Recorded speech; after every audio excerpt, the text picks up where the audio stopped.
Welcome to the podcast, Colonel and the Kid podcast. I am your host, Greg Heitmann. And this is the Colonel and Kid podcast, episode 16, I believe. And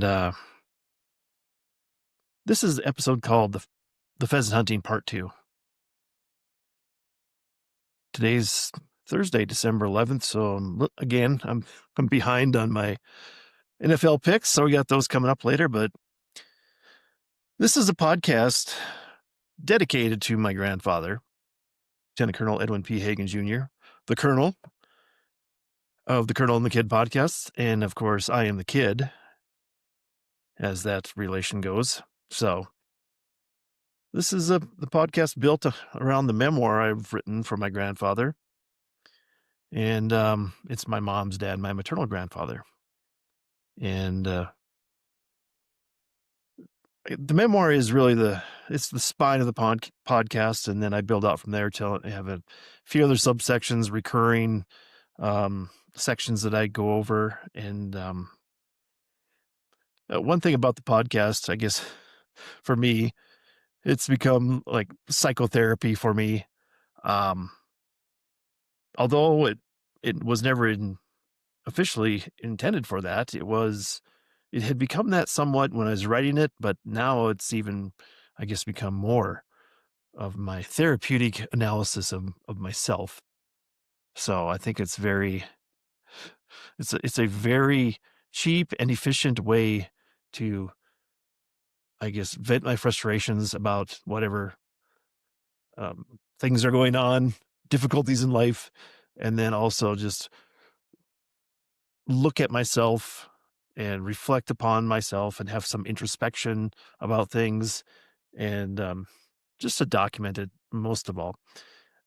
I mean, the documentation part, I had the written record, an electronic record, but I wanted to have a more full electronic record of my grandfather and his place in history and his place in the family. So that's why I really started doing a podcast. And it's funny, as I'm talking about this, I don't even remember when I first decided I wanted to do this. Uh, a video version of the book itself, of the memoir, and I wish I'd have noted that down someplace. Maybe there is a record when I decided I was going to do that. Because I remember when I was writing it, I thought this is going to be great. This is the fulfillment of what I wanted to do, try to preserve my grandfather's memory. I don't know. I guess maybe it's just the glut of podcasts are out there. I said, I could probably do that. So I did. And now I have my own podcast. Just like, I don't know how many there are, 10 million other people that have podcasts out there. But I think I talked about that way early on, that there was, I think they said maybe it was like 5 million podcasts that are out there, but 90% of the podcasts only have 3 or less episodes. And then if you make 20 episodes of a podcast, then you're in the top 10% of all podcasts out there as far as creating the content. We're on episode 16. Well, I think this is episode 16, chapter 16 of the memoir, but I have a one-off interview I did with my stepdaughter, Catalina. So that's out there. You can listen to that. So this is actually the 17th episode. And so I can't believe we've gotten that far already, but we're going to make 20. We'll make over 20 episodes pretty quick. And that'll be a milestone, because I think once we get to chapter 20 of the memoir, then I have to do a bunch more work, because that'll be the end of volume 1 of the memoir. And then we move to volume 2, and I have editing to do with that, and organize photos and do a lot of work. I need to be doing that now so I can be prepared when we run out of the first 20, which were all edited and organized. So, but it's Christmas holidays, so things are very busy, and I need to keep I need to get moving on with this podcast because I got things I need to do today for Christmas decorating and tree trimming and other stuff. More on that later. But anyway, we'll get to the chapter, and I think that's been the format that I've hit upon, is that I want to get the chapter read into the record, and then people that are just wanted to hear that, they can just drop off the podcast, and I can go over the rest of the podcast material after that's done. So I'm going to go ahead and call up the chapter 16. Get a drink of water first.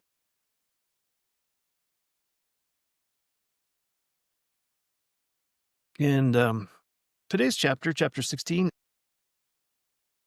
the title is The Pheasant Hunting Part 2, because we already had Part 1 of the pheasant hunting back, I don't know what chapter that was, but a while back. And this is the Part 2. It's a good one. I think it's really, it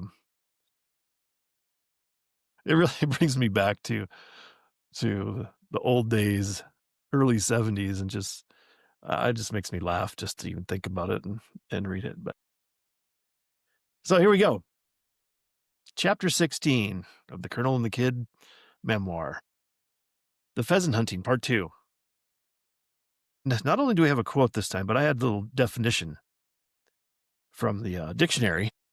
I'm not sure which dictionary I cited here, but pheasant. We're defining the word pheasant. Pheasant. And it's got the pronunciation. It sounds like pheasant. It's got a Z sound or in the S, but it's spelled with the S. Pheasant. Pheasant. And it's a noun. In definition, a large, long-tailed game bird native to Asia, the male of which typically has very showy plumage. So, yeah, that's the definition. And now, to start the chapter in the usual way, we have the quote. Quote, as our domestic fowls are said to have their origin in the wild pheasant of India, so our domestic thoughts have their prototypes in the thoughts of her philosophers. End quote. And that's Henry David Thoreau. And I like that quote, and I think it fits in here well, just with the metaphor of the pheasant, the birds, and everything, and how my amateur philosophization, if that's a word, and just my analysis of myself and how I've tried to organize my own life and thoughts and everything else. I thought this was a pretty good quote to throw in there because of the way it's comparative to the pheasants and our thoughts and how we think and how we develop our own ideas. And I guess the idea that, the basis of this memoir was how the philosophy of my grandfather fits into everything that I've done. And I've tried to build on that. And now I'm trying to record that and put that on paper so maybe other people can use that same philosophy to have what I consider success. So anyway, good quote to start the chapter. So here we go. I was pretty darn young. In the early 1970s, it was a completely different world in the realm of hunting pheasants in South Dakota. On a mild autumn day during one of our fall visits to Siston to see Grandpa and Grandma, Grady and I went, quote, road hunting for pheasants with Grandpa. Back in the olden days, when the farming practices weren't as sterile as today's operations, the pheasants were more plentiful, and you could take a late afternoon drive down the rural gravel or dirt roads and see enough pheasants to make it interesting and worthwhile. Pheasants would come to the edges of the roads looking for a few specks of sand to add to their gizzard and aid their digestion after filling themselves with corn, grasshoppers, or other sustenance. It was those good old days when you could drive around the countryside and barely run into another hunter, cruising for a rooster or two as you would kill a couple of late afternoon hours. Look one in, Grandpa would repeat frequently, a reminder for the youngsters with wandering minds to pay attention to the mission. Grandpa, after all, was a military man. How Grandpa ended up watching two kids for an afternoon is a story in itself. Much like the earlier chapter of the fishing trip, here was Grandpa chauffeuring a couple of young lads around some Roberts County back roads. I like to think that Grandpa volunteered for the child care duties that afternoon to give everyone a break. My guess is he did volunteer. And in his mind, this was an educational trip for the kids. I believe I was 4 or 5 years old. So Grady was probably 11 or 12, somewhere in that ballpark. And I was relegated to the backseat of the Chevy Blazer, the nice full-size Blazers, before General Motors started to compromise. Grady was in the front passenger seat riding shotgun, literally alongside Grandpa's shotgun. Sure enough, we came across a rooster along the roadside, and it darted into the thick grass of the ditch, disappearing. Grandpa got the vehicle pulled over, and he and Grady got out to make a pass through the ditch to try to flush the bird. I was left in charge of the vehicle, at least that's what I was told. The report of the shotgun came quickly, and I didn't get a clear view of all the action, but Grady, a pseudo retriever, came back with a beautiful rooster in hand. It was passed to the back seat to me, where I was responsible for the harvested birds.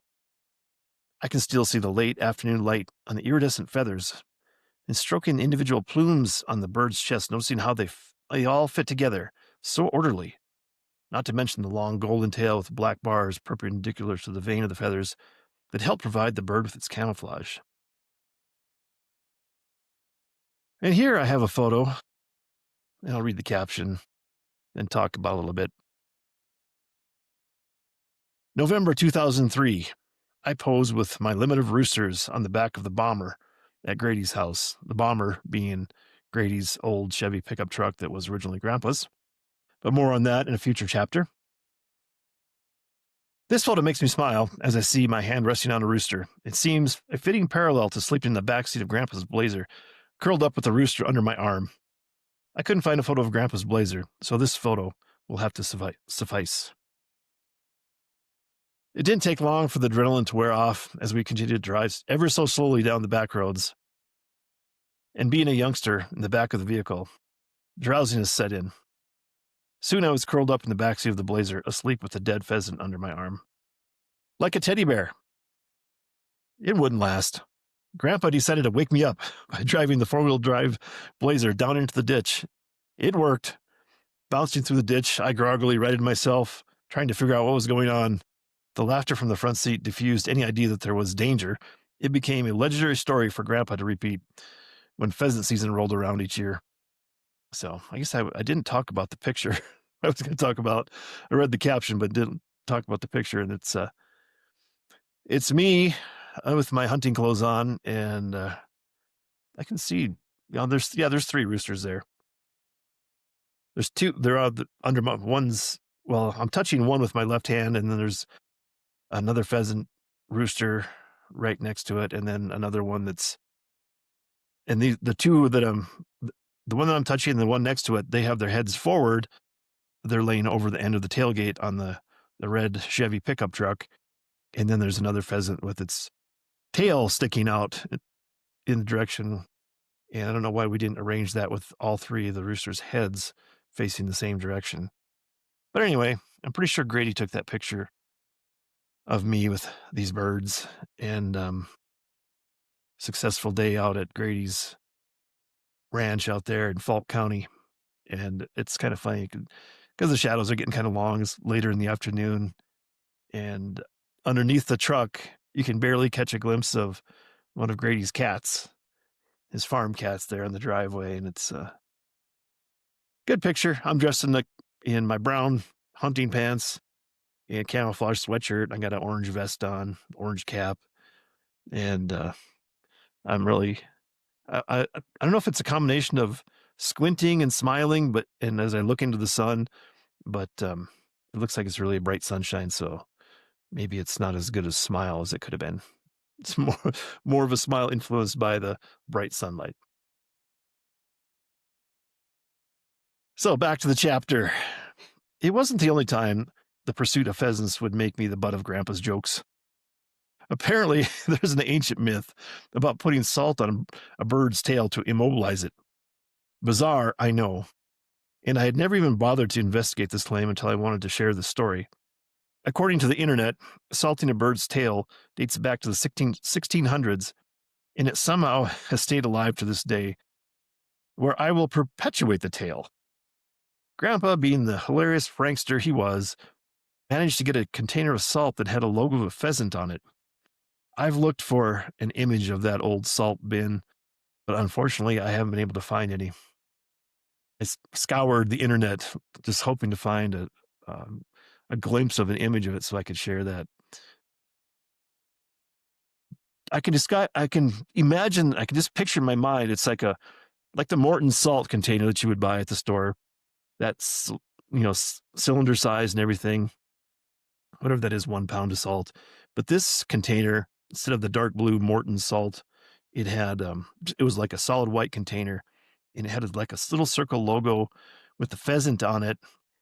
And, it was white all over. And I don't remember maybe it was pheasant salt. I don't know, whatever it was, but I wish I had that original container, or I wish I could find a copy of it or an image of that. That's pretty hilarious. Anyway, haven't found it. Nonetheless, he had acquired the salt and gave me the container on one of our visits. He told me the story of salting a pheasant's tail, and that would immobilize the pheasant. And all I had to do was get close enough, dump the salt on the tail, and I could just grab the bird. I was about 5 years old, so yes, I believed it. I studied that bird on the container, imagining when I'd get my chance. This entertained Grandpa to no end. He never broke character, though. This was a serious endeavor to pursue. I didn't get that chance to salt the tail of a pheasant. Maybe someday. There's still time. And I got a couple more photos here that threw into this chapter that I really wanted to share it. And I enjoy seeing these photos and the images themselves, and read the caption here on this first one. I've included some more work from a favorite artist here. This is Les Kuba's contribution to a staple from the Midwest, Schmidt beer. Kuba designed several wildlife scenes on the cans, and I have 2 cans in my personal collection of beer can collection. I have very limited collection, just some of the older ones, and these 2 cans I'll describe. Then there's the can on the left is older because it's got the old pull tab that you just actually would lift up the ring and pull the whole thing off. And it's a Schmidt beer, and it's a little bit faded. The red that on the Schmidt lettering around the it's a white lettering on a red background that says Schmidt beer, but the red part's a little faded. But it's an image of like a giant northern pike hooked onto a lure, and it's jumping out of the water. And the can on the right side of the image is the classic rooster pheasant, rising up from the cornfield. And there's a barn in the background, and it's really just that classic image, pheasant hunting. And that can is newer because that has it's got the regular modern day pop top, not a pull top, but just a pop top that you would just push down to open the can and open the hole in the can. And the photo underneath that, I'll read the caption here. Here's a photo of my coffee table book. A photo from the coffee table book that I have, The Legacy of Les Kuba. This comprehensive biography of Les Kuba's work includes information on his illustration work for advertising, even highlighting his work for Schmidt beer. And this is the actual original image of the pheasant beer can that I have, and it's really a really more detailed and pure coloring of the pheasant beer can. And it's, I'm sure that they just couldn't reproduce all the colors of the pheasant onto the can just because of limitations of printing on the aluminum can. But this is a pretty cool image of that Schmidt beer can original artwork. Well, it's not. This is an image of the original artwork that I have in the coffee table book of Les Kuba. So anyway, we'll finish up the chapter here. And these images, I'll put them on the video podcast anyway. If you actually watch the video podcast rather than just listening to it, you'll be able to. I'll insert these images into the video itself over the video, and you'll be able to get a good look at them. Anyway, finish up the chapter. I think this might be one of the most important life lessons Grandpa demonstrated for me. Humor. He entertained himself, and the laughter was contagious. Harmless fun and stories that can be repeated for entertainment of the family and friends forever and ever. I think it shaped me beyond my comprehension. Even to this day, just ask my family. I think they can confirm if this is the situation. Pretty much everyone around me would probably tell you, yeah, Greg thinks he's hilarious. It's like this. When I get on a roll and I'm making myself laugh, it's the best. It's sometimes even better if no one else is laughing. Then you can tell everybody they are a terrible audience. When nobody else laughs, I always think of the line, I'm not crazy. Everyone else is crazy. Life is short. You better enjoy it while you can, and laughing is the best indicator to confirm that you are having fun. Corporate business experts say that in order to have success, you need to be able to measure your efforts. Given this information from experts, an obvious gauge of your enjoyment of your time on Earth would be to notice and be conscious of the amount you laugh, chuckle, guffaw, and giggle. Start monitoring how much you laugh. You may be surprised. And as always, we end the chapter with a quote. And today's final quote is, quote, laughter is the best medicine, end quote. And that is from Proverbs chapter 17, verse 2. From the Bible. You can't beat that. Anyway, that's today's chapter, and chapter 16, Pheasant Hunting Part 2, from the Colonel and the Kid memoir. And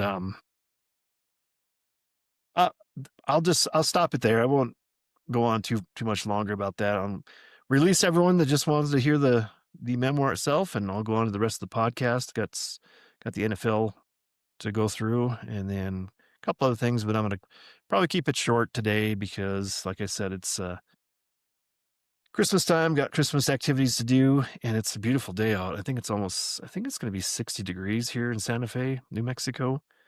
So I'm going to get out and enjoy some of that nice weather before Christmas kicks into full gear, and I won't have anything else to do but enjoy holiday celebrations. So anyway, go ahead. You're free. You're released from the Colonel and the Kid memoir portion of the podcast today, and I'll move on to the NFL update.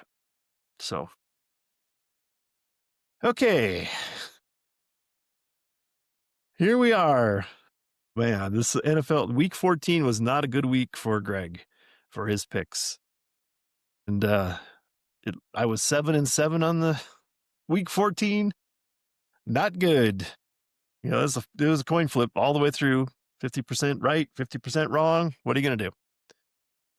Which brought me to 137-70 on the year, bringing my percentage down to 66%, which is like 2 out of 3 correct, which isn't bad. But, you know, the goal is 70% always. And I'm trending in the wrong direction now. I was around 67, 68% there for most of the year. Now it's kind of trailing off, and it's getting harder and harder to gauge any of these teams. It should be easier as you have more data to look at, but I think you have problems with the data, and you know, each week is a new week and more injuries. And I'll do a little review, and then we'll go on and make the week 15 picks, and you know, cross my fingers for more success on week 15 NFL. But week 14 summary: Cowboys at Lions, which was a pretty decent game, pretty high scoring. I had picked the Lions, got that right. Seahawks at Falcons. I think might have been tied at halftime, and then Seahawks just poured it on, and the Falcons just couldn't, you know, withstand it, and they collapsed. And I think it was 30-something to 6 or something for that final. Bengals at Bills was a great game. It had the visuals of the snowstorm up in Buffalo, and the Bengals led the whole game. Bills fighting for their lives, and there was a great interception by the Bills defender. They were down by 10 or 11 points and picked off Joe Burrow and ran it back for a touchdown, and then got the offense for Cincinnati came back on the field after the kickoff and picked Joe Burrow off again right away, and that was the end of the game. It just like deflated everybody, and Bills came back and won that game. And I got that right, so I was off to a hot start with 3-0 to start the week for week 14, but then it just fell apart because I had picked the Redskins to beat the Vikings in Minneapolis, and that game is a total joke. I mean, J.J. McCarthy was back at quarterback. He put up some good statistics, and they played pretty well, but the Redskins gave up. I mean, literally they quit on the game, and they lost. Redskins lost 31-0, shut out. And I think I heard some statistic that that it was the first time that a team had been shut out. The Vikings were shut out the week before and then shut out their next week opponent. I think it was the last time was 2002, so it's been like 23 years since that's happened. And it's just, so you don't know. These teams, there was some big injuries for the Redskins, and Jaden Daniels, who had dislocated his elbow, was back playing. But he threw an interception, then he got blocked and knocked down, and he tried to brace himself with his left elbow. And he fell on it, and that was his dislocated elbow. And even though he was wearing a brace, he was in a lot of pain, so he never got back in the game. And they had their backup quarterback in, Marcus Mariota, and he threw a ball late in the game to his tight end, is really good tight end, Ertz, and Ertz went up for it. It was a high pass, and he got hit by the defender. The Vikings defender hit him square on the knee, and it looked just grotesque. So he did tear his ACL. I think everyone knew he did, but then it was finally announced a couple days later. Yes, he had torn his ACL, and he's done for the season. And it's probably career ending for him. I guess I think he's on the backside of his career, so I don't think he is probably going to come back. He might just come back for a little bit just to prove himself that he could do it, but I don't. It was just sickening to watch. And Dolphins played at the Jets, and I picked the Dolphins, and they got the W. Saints played at the Buccaneers, and this was probably the upset of the week. The Buccaneers lost to the Saints at home. That wasn't a driving rainstorm, so I don't know. I'm not trying to give excuses to the Buccaneers, but that's what the NFL is. It's very unpredictable. You can't. Maybe the Buccaneers were looking ahead to the next game, possibly, and overlooked the Saints, because Saints are one of the top 5 or the bottom 5 teams in the league. So I don't know. It's pretty sad. Got that wrong. Colts at Jaguars. I had picked the Colts. They said the Jaguars. The Colts hadn't beaten Jaguars since like 2014, so it's been 11 years. And guess what? Jaguars, they won. They beat the Colts, and so I lost that game. And not only did I lose that game, but the Colts lost their starting quarterback, who tore his Achilles tendon. He was already playing on a broken leg. He had broken, I think it was his left fibula, the non-weight bearing bone in his lower leg there. And I don't know, just bad luck. You just tear your Achilles. So he's out for the year. And the funny thing about that is that Colts re-signed Phillip Rivers, who'd been out of the league for 5 years, and he had been nominated for the NFL Hall of Fame. So now that he's going to come back, then he's got, because you have to sit out for 5 years before you can be eligible to go for the NFL Hall of Fame. And now that clock's going to restart for him. Not that he's probably going to make it right away. He might get in eventually, but I don't think he's going to get in the first ballot. So anyway, and then the Steelers played at the Ravens. I had picked the Ravens, and Steelers won that game. And that was one of the biggest games, again, for my complaining about the officiating, because the Ravens had a touchdown late in the fourth quarter, called it a touchdown on the field, a pass from Lamar Jackson to Isaiah Likely, one of their tight ends. And he caught the ball.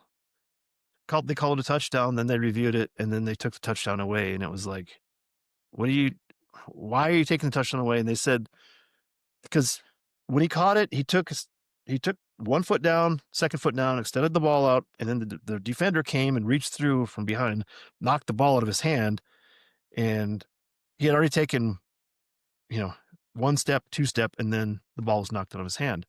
And they had called it a touchdown on the field, reviewed it, and then took the touchdown away. And there was an amazing outcry from all kinds of analysts and everywhere, even the print people just questioning the NFL, saying that this is going to be the downfall of the NFL if they don't get this fixed, because it looks rigged.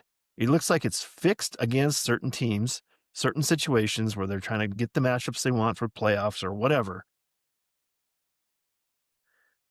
I don't know. I agree. I think that if they don't fix this, this is going to, I mean, I've been complaining about this probably every podcast about the NFL, that they have such a problem with their officiating. It just looks like they tilt the field certain ways so that they have their winners and losers that they've prearranged to try to just drive more viewership to certain things, and which affects the advertising rates and advertising and viewers, and all that combination produces revenue.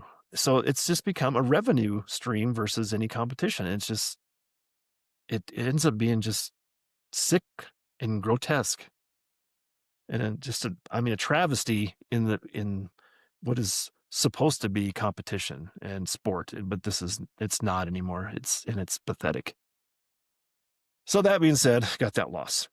And so the next game too, and I wasn't aware of this till this was pointed out to me later, that the Broncos and the Raiders played at Raiders, and Broncos were in clear control of the game. Can't remember what it was. I think they were up by 10 with just 4 seconds left, and the Raiders ran out their field goal team to kick a field goal, and the field goal was good as time expired. Apparently that changed the way that that they covered the game as far as the gambling. So I think it was a 7-point spread, or I don't know if it was 7 point or 7.5, whatever it was. Must have been 7, because then it went from 10 point to 7. So all the money changed hands that was going to cover all the bets on the one side. So in an instant of 1 second, all that money went back. So it seems to me that the gambling influences might be taking the toll on the NFL as much as the officiating problems. I'm not going to say that they're not connected, but something's got to give. I mean, you can't have this just total shadow cast across the whole league every week, and it never changes. People complain about it for a day or two, and then they move on to the next week. Oh, that's behind you. Oh, everybody gets bad calls. But when you have gambling issues and money's changing hands just like that for just no reason, they come out and kick a field goal. Why would what are you doing? Why wouldn't you just kneel down so no one gets possibly hurt on that last play? It's just bizarre. This is bizarre to me, the way that the appearance of the game looks. It looks just horrible. I mean, it's just a terrible, terrible show of what's going on. I'm beyond words to try to explain how just disconcerting it is as a fan of the game and just a lifelong follower of the game. And it looks so bad. It makes me just not want to even bother investing any time in it.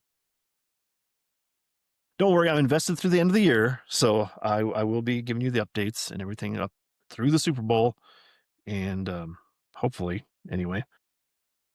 But I'm losing my steam behind it. I did get that game right. I picked the Broncos. That was an easy pick for that game. But Bears at Packers, I had picked the Packers at home to beat the Bears, and that was a very close game. Good battle back and forth. Well, I don't know if it was back and forth. The Bears came back and tied it. Packers took the lead with 2 minutes left, maybe a touchdown lead. So the Bears had to get a touchdown, an extra point, or 2-point conversion at the end to win it. And they drove down probably to the 20, and then Caleb Williams threw a he tried to force a pass into the end zone, and got picked off, and, it was only 15 seconds left, so I don't blame him too bad for trying to get that touchdown, but he probably could have run for a first down. It was like a 4th down play. It seemed like he forced it, but he could have probably run out of bounds, got the first down, and had a couple more plays at the touchdown, but I don't know. It's a decent, very competitive game. I don't have any complaints about the officiating there. I didn't watch that game that close, but got that W. Um, Rams at the Cardinals. Rams had a pretty easy victory over the Cardinals there. Texans at Chiefs. I had picked the Chiefs. I thought this was their last stand. I think it is their last stand. Chiefs lost that game.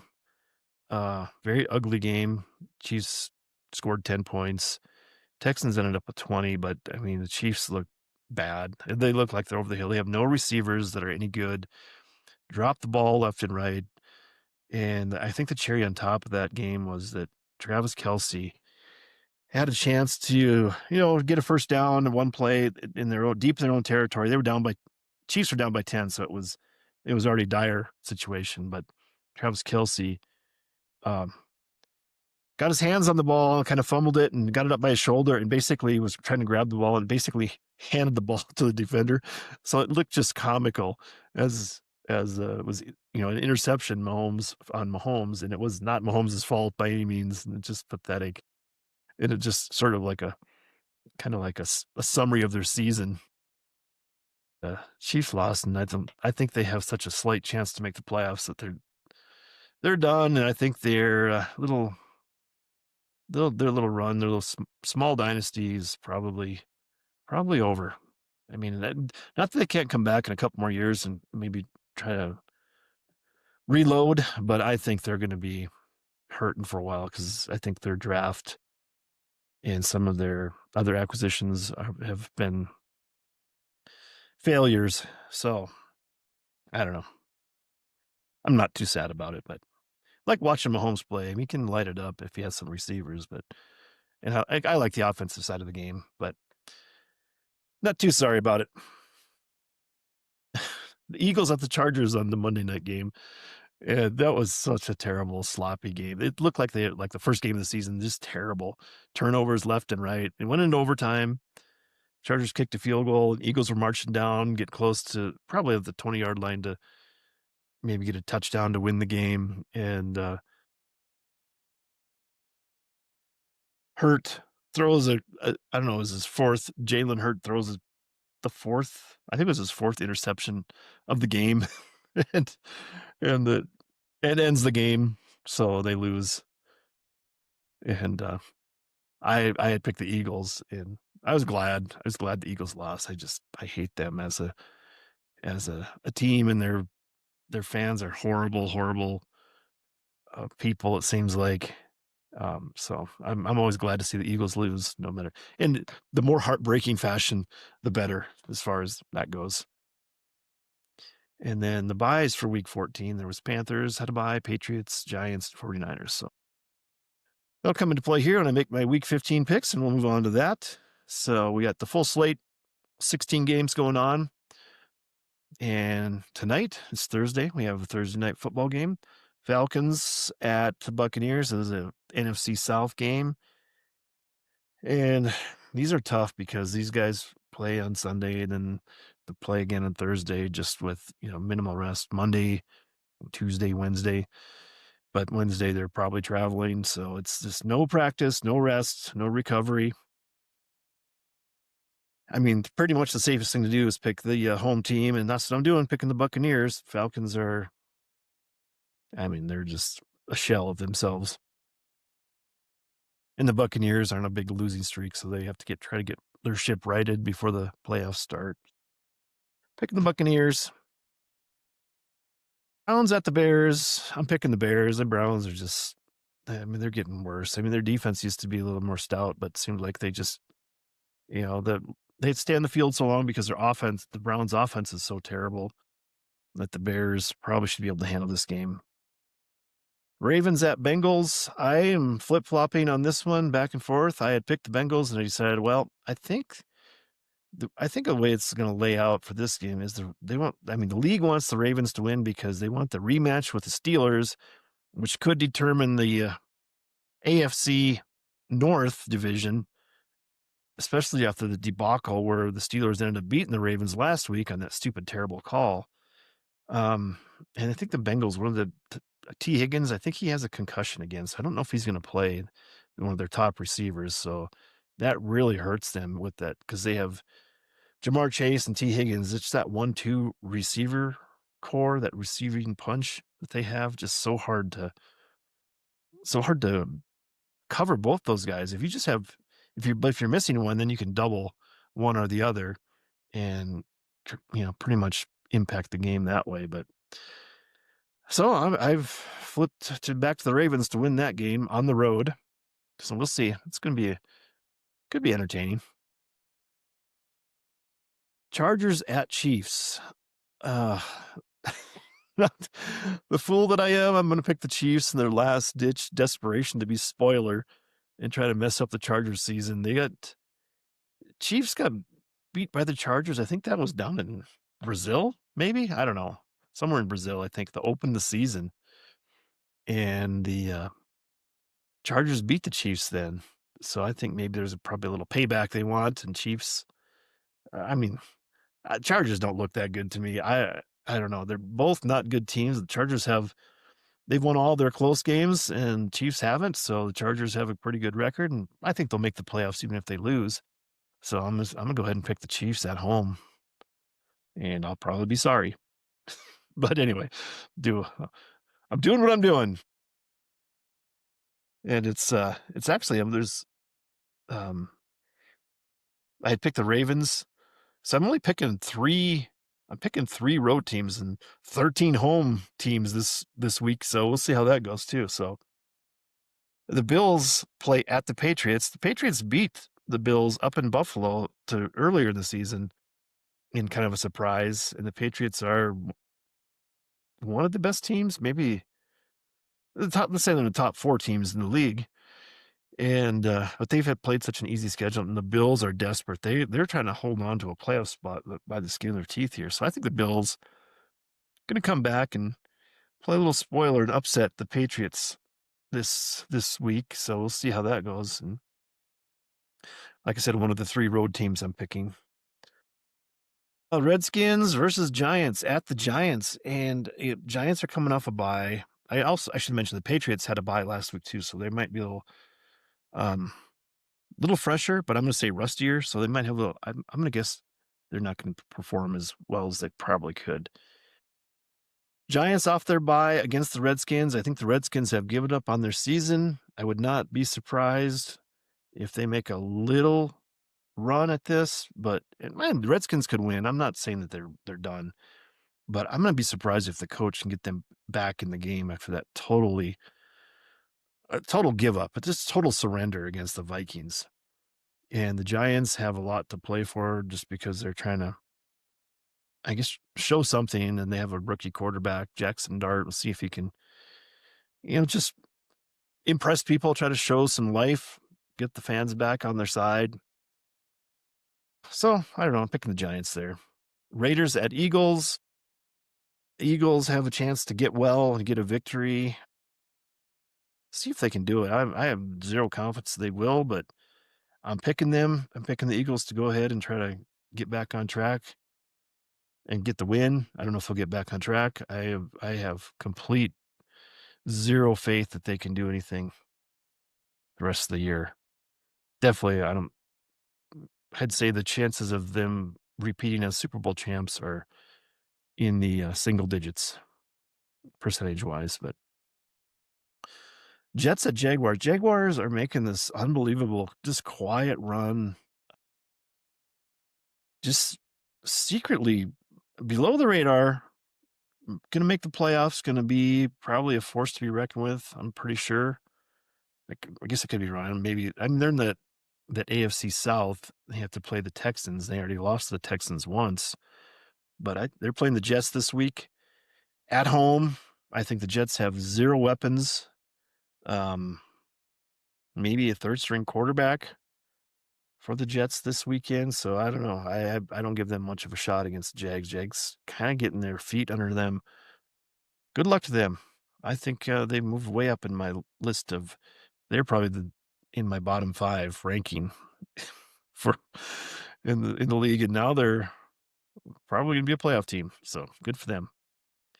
Cardinals at Texans. Texans getting healthy. They probably have the number 1 defense. Cardinals are terrible. I think they really have a lack of talent on that team, offense and defense. They're a bad team. And I think the Texans, with that tough defense and just enough offense, if they can stay mistake free, they should be able to handle Cardinals pretty easily. Picking Texans. Packers at Broncos. This could be the game of the week. I'm picking the Broncos at home at the Mile High Stadium. Tough place to come in and play. Packers have enough talent to do some damage there and win, but I think it's going to be a tight game, and Broncos pull it out. Could go completely the other way. One way, it could be just a blowout one way or the other. I wouldn't even venture guess. Get some turnovers. If either team gets some bad turnovers, it can get out of hand quickly, I think. Hoping the Broncos can beat the Packers, just because I dislike the Packers because they're the arch rival for my Vikings. So we'll see. Lions at Rams. I want to see the Lions win, but I don't think they can. Got to go across country to play the Rams, and Jared Goff for the Lions now. He's trying to exact some revenge against his old team that traded him. So I just think the Rams are gonna. They're too they're too tough. So going Rams. Panthers coming off a bye, playing at Saints. By all indications, the Panthers should be able to handle this game pretty handily. But it's an NFC South game, and the Saints have been playing way better than anybody expected. And so I'm still picking the Panthers, but I'm not going to be surprised if the Panthers would lose again with turnovers and just some unfortunate bounces. Maybe Saints can hang in there, but I could see the Panthers, especially coming off the bye, and the way that coach seems like they have the Panthers coach motivating his team. I think they can do it. I think they could probably whip up on them possibly. So anyway, next game, Titans at 49ers. And this one, I do not like this game because I do not like this game for the Titans because the 49ers are coming off a bye. And to go out to the Bay Area and play the 49ers out there, it's a long trip, and I think it's just a tough place to play for the most part. And the Titans have been playing better, but I think I think they're going to be in for a world of hurt against the 49ers in the preparation, that extra week preparation and rest. So 49ers all the way. Colts at Seahawks. So I'm sorry to say the Colts little Cinderella storybook tale here. It's probably come to an end. I don't think they're going to make the playoffs. They're part of that AFC South with the Texans and the Jags and the Titans, and without their starting quarterback and without their backup quarterback and without the third string quarterback, they've signed Phillip Rivers, who's 5 years out of the league, coming back, and which he can probably play, but I can picture him getting hit a couple times and just being so ineffective that he just can't play. I'm going to take the Seahawks in a big upset. Not a big upset, just in a rout against the Colts. The Colts have Jonathan Taylor, the best running back in the league. I think he could have a really falter and have a bad few games here at the end of the season and still be the top yardage running back, for rushing. But I don't think that they have a chance to win. Everyone has a chance. As long as you get on the field, you have a chance to win in the NFL. But I think the chance to win is so small that it's not even I don't think you're going to be able to bet this game because the point spread's so bad. And again, please don't gamble on the NFL or anything. It's just not worth it. Your chances of winning anything are, you might as well just go flip a coin for fun to see and try to guess what you're going to get, heads or tails, because that's about the gist of it for picking games in the NFL. Okay, so here we go. The Sunday night game, football night in America on NBC. We have my Vikings versus the Cowboys down in Jerry Jones AT&T Stadium, and I have no hope for the Vikings to even stick around in this game. There's always a chance. I mean, the Vikings have a decent defense. They could do some things here and there, but I think the Vikings offense against any sort of mediocre defense or better, the Vikings offense is probably going to be able to score maybe a couple field goals. So I have no hope for my Vikings. I'm picking the Cowboys.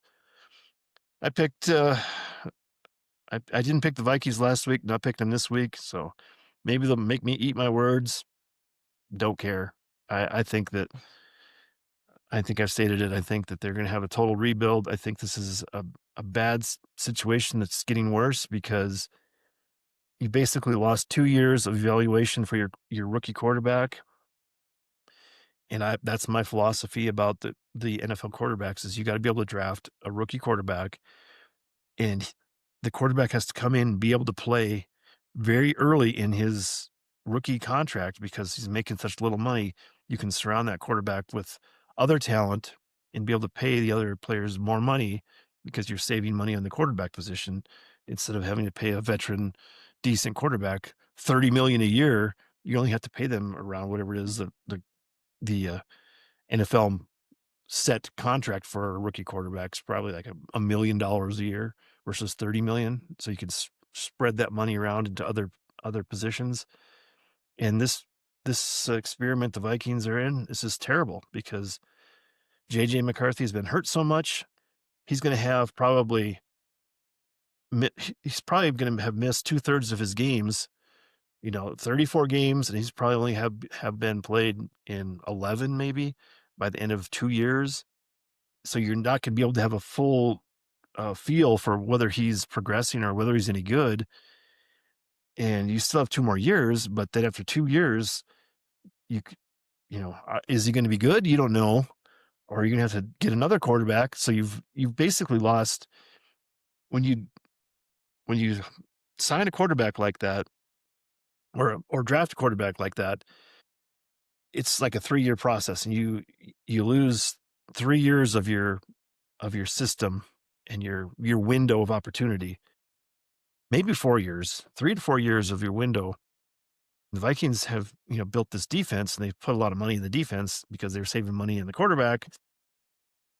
I you just you never know. Maybe a miracle will occur and they can hold on to McCarthy and he'll just suddenly blossom in year 4 and 5. And by that time, maybe maybe the defense will hang together, or maybe you get some other people in because you can still spend some money on defense with his low money you're paying the quarterback. But I don't know. I think to me, I would cut my losses and try to move on with, get somebody in the wings. Maybe start looking for a rookie quarterback in the draft this year and have him just sit for 2 years while you still play out McCarthy's contract. And then you don't have that 5th year option for your rookie quarterback. But I don't know. We'll see. We'll see how their philosophy falls in line with mine. And I'm not not an NFL executive, so surprise, surprise. I'm just doing my little podcast here. So we'll see, we'll see how opposite of decision making the Vikings will make. I don't be surprised if they do what they want. And it's opposite of what I think. And then I would not be surprised if they're wrong and I'm right. So it'll be good to be able to document that in the future. And then I can say, told you so. So finally, the final game, week 15 is a Monday night game, Dolphins at Steelers. And again, this one I flip-flopped on it. I went back and forth. I think I had picked the Steelers, then I thought, oh, I think the Dolphins can run the ball. If their rushing is way better, and A-Chain, the running back for the Miami Dolphins, he had like a rib injury at the end of the game last week. They said, oh, he could have come back in, but they were ahead, so they never brought him. They were playing the Jets, and the Jets are terrible. So they kind of rested A-Chain against the Jets, and now so he's available against the Steelers. So they've been rushing the ball way better than, I mean, the Steelers they probably average maybe 30 yards a game, 40 yards a game rushing. And so I don't know. I think if the Dolphins can rush the ball and control line of scrimmage, control the clock, and keep the Steelers defense on the field, I, I ended up flipping to the Dolphins, but then I thought, it's going to be cold. I think they said it's going to be like 18 degrees in Pittsburgh in that evening, and very cold. That's pretty cold, and who knows if it's windy, how that could affect things. And so I just thought I'm going to go back to the Steelers. The Steelers and their schedule, that the NFL has this clash that they want, that matchup of Baltimore and Pittsburgh to replay that game, because that's the AFC North battle, and they want viewers to tune into that game and get it hyped up. So I think the Steelers are going to win, just to make that battle more interesting. So there you go. I'm going to pick the Steelers for Monday Night Football. But so we got a full slate there, 16 games. So maybe I can make some hay here. And I think I said last time, and I thought I was going to jinx it to start the Thursday night game, and I'm going to risk jinxing it again. I have never picked a perfect week in the NFL of all my picking ever. I've never gotten every game right. So maybe this will be the first time. Maybe you'll see it. Maybe this will be recorded history of Greg going 16-0. Like I said, full slate of NFL picks, and get them all right, and really boost my winning percentage, boost my win total for the year, boost my confidence. And that's about it. I bragging rights. I guess I'd come on the show next week and brag that, oh, look at Greg, he's somehow some sports gambling genius. So enough about that. So that's the NFL update for this week, week 15, and the picks. So you have them now. Glad to have them on the record. But I'm going to go ahead and do one little advertisement here for the book. There it is again. There's mostly because I just like holding it up and showing how sun faded that poster is, how white this one is and how yellow that one is. There it is, the Christmas spirit, the Christmas tree in front of the Long Hollow poster. There's the book, Long Hollow. Great Christmas gift. Buy yours now. Pay copies for all your family, and then you can tell them that somebody that, or you listen to a podcast and he's an author and sells books. So there you go. I just want to do that. And it's in my notes here, so I wanted to make sure I fulfill that note, even though I'm skipping a bunch of other notes, which brings us to, I think this is going to be my closeout for the podcast today. And this is a section that I started recently, and really, this is only the second time I'm going to proclaim this, but I did something this week. I kind of surprised myself, and I did something. And the something I did was I went out and cut down my own Christmas tree for the first time ever in my life.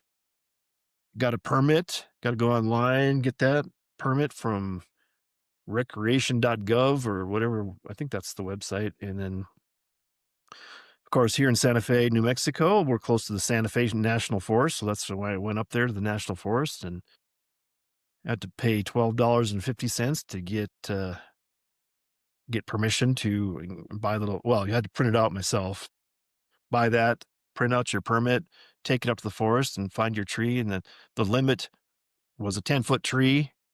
So I got that purchased and harvested.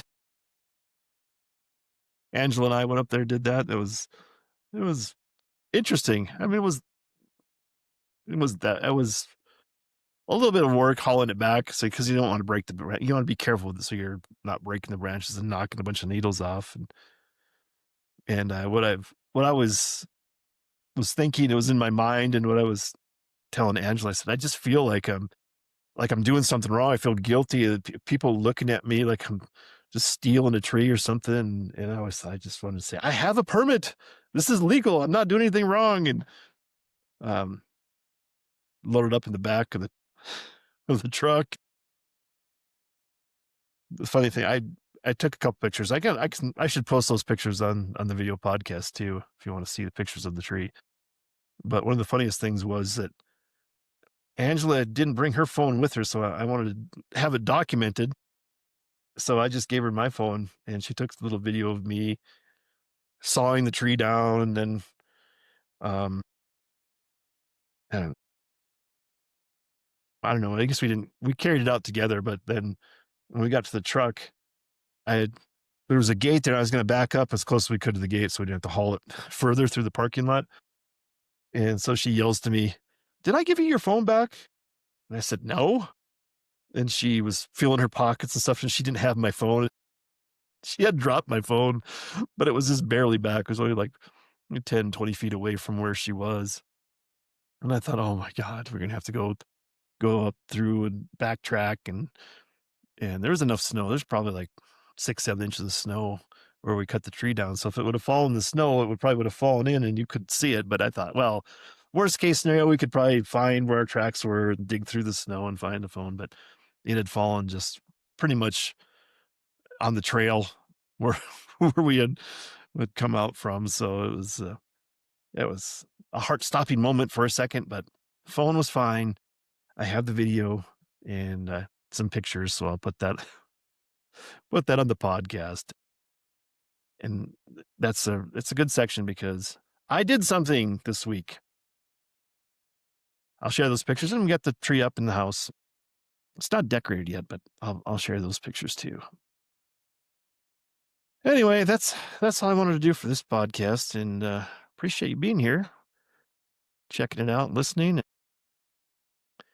Want us to say Merry Christmas, Happy Holidays to you. And we'll be back next week. Got to make my picks for the NFL and get the next chapter read into the records. It's not over for the holiday season yet, as far as the podcast goes, but I'm glad you're able to join me today. And we don't say goodbye; we say see you next time. And during this holiday season, especially, I ask you to stay positive, enjoy the holidays, and be proactive. Get out there and get your shopping done. And give those well wishes to everyone else, to your family and friends and strangers. Be optimistic. Be that glass half full person. Like I said, sometimes I have that trouble myself, or being more falling into the glass half empty. But no, be glass half full. That's the type of person we need out there today. Well, anyway, I say to you, be assertive, be positive, be proactive. Again, sign off. See you next time. But most of all, knock and the door will be open to you. Seek and you will find. Ask and you shall be given. So that's it. What a pleasure it's been. Merry Christmas. Happy holidays. See you next time.